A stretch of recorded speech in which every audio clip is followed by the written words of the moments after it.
You ever feel like your mind is this house that you live in, but you've never actually seen the blueprints? Like there are all these hidden rooms and weird electrical wiring that you just don't understand? Well, today, we're grabbing our hard hats because we're going to take a guided tour. So let's just dive right in with a question that gets to the heart of how strange our internal wiring can be.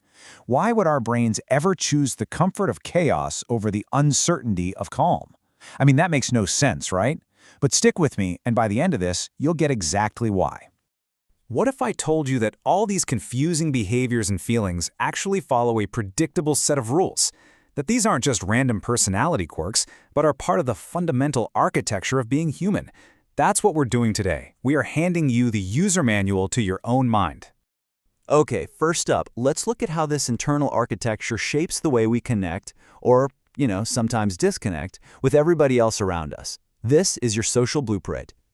We've all been here, right? You have to say no to something, and you immediately feel this intense pressure to build a whole legal case for it. You start writing an essay in your head to explain exactly why your boundary is valid.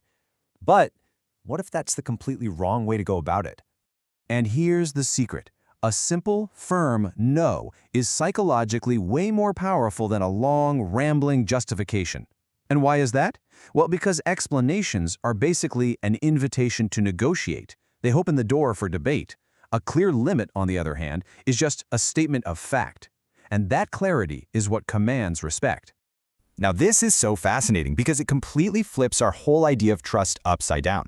We tend to assume that the person on the left, the one who acts 100% certain about everything, is the most credible one. But the research shows it's actually the opposite. Admitting, I'm not sure about that, that's seen as way more trustworthy. It shows you have intellectual honesty, and that's a lot more valuable than just pretending you have all the answers. Okay, here's another one I think we can all relate to. Your friend is going through something, and you immediately jump into fix-it mode. You start mapping out a whole 10-step plan to solve their life. It feels like you're being super helpful, doesn't it? But what's really going on underneath that urge? Turns out that intense need to sort out someone else's mess is often a really clever way our minds avoid dealing with our own. I mean, let's be honest, it's just so much easier to be a consultant for somebody else's life than it is to be the architect of your own. All right, so we've looked at our social wiring. Now, let's move from the outside world to our inner world. We're going to go a little deeper, down into the engine room of the mind, and really decode what our emotions are trying to tell us. And here we are, right back to that question we started with. For a brain that grew up surrounded by chaos, stress is predictable. It's familiar. It knows the rules of that game. Peace and calm? That's unknown territory. It can feel really weird, even threatening, because the brain just hasn't learned the operating system for a peaceful environment. So weirdly, it craves the safety of the storm it already knows. We all know that feeling of just being completely and utterly drained, just exhausted all the time. But what if that physical feeling, that tiredness, is actually an emotion wearing a disguise? Think about it. It takes a tremendous amount of energy to suppress anger. Pushing it down, holding it back, that's hard work, and it is exhausting. So very often, your body just translates that emotional labor into physical fatigue. And in the same way, that feeling of, I just don't care about anything, sometimes that's actually rage that's been buried so deep that it just comes out as a total lack of feeling. Boredom seems pretty simple, right? It just means you don't have enough to do. But your brain's internal signaling system is a lot more sophisticated than that.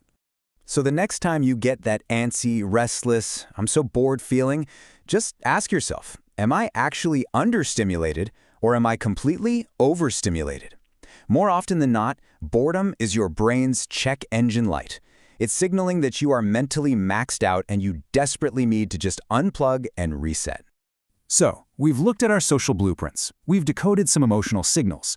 For this last part, let's get into the mechanics of how we can actually use all this knowledge to change and to grow. Okay, get ready, because this is one of the biggest misunderstandings we have about our own minds. We treat our memories like they're perfect video recordings that we can just hit play on. But that is not at all how the brain works. This is such a powerful concept. Your brain isn't a historian, it's a storyteller. Every single time you recall a memory, your brain is actively rebuilding it from scratch. And in that process, it fills in any of the missing pieces with what it assumes should be there, based on how you feel and what you believe today. Your past is literally being co-authored by your present self. Ever feel like you're just stuck in a mental fog? Well, there's a simple physical hack to clear it up. When you move your body, go for a walk, a run, anything really, your brain releases dopamine. And you can think of dopamine as this neurochemical spotlight.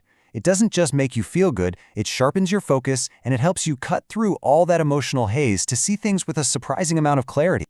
We spend so much of our lives waiting to feel motivated before we finally make a change. We think it's some kind of magical spark that we just have to find somewhere. But real, lasting growth, it almost never starts there. And this right here, this is the real trigger. Change happens at the exact moment when the pain of staying the same becomes greater than the fear of doing something different. It's when your excuses, I'm too tired, it's too hard, I'll start tomorrow, start feeling like a cozy, safe blanket, and start feeling like the bars of a cage. That's the tipping point. So, we've walked through some of the mind's hidden blueprints, from the way you build trust to the real reason you feel tired. But these aren't just interesting facts, they're tools. So the real question is, now that you know a little more about how the whole structure works, what are you going to choose to renovate? What will you reinforce? And what will you build completely new?